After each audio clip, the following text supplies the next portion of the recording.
మొదటగా కాళ్ళని ఎడంగా చాపాలి. చాపా. చేతులు వెనక్కి ఉంచాలి. చేతులే? కోడికి చేతులు ఎక్కడుంటాయి? భాషా దోషం. రెక్కలై ఉంటాయి. ఆ, వెనక్కి పంచ. తలని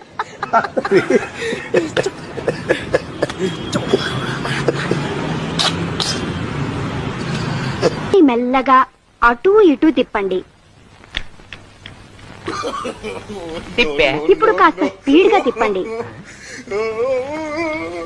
ఇప్పుడు కాళ్ళు ఏంటి మమ్మీ ఎవడీడు? దగ్గరగా పెట్టి ఊపిరి గట్టిగా పీల్చండి. చచ్చింది కదా, మన ఊపిరి అయి ఉంటుంది. మెల్లగా ఊపిరి వదలండి.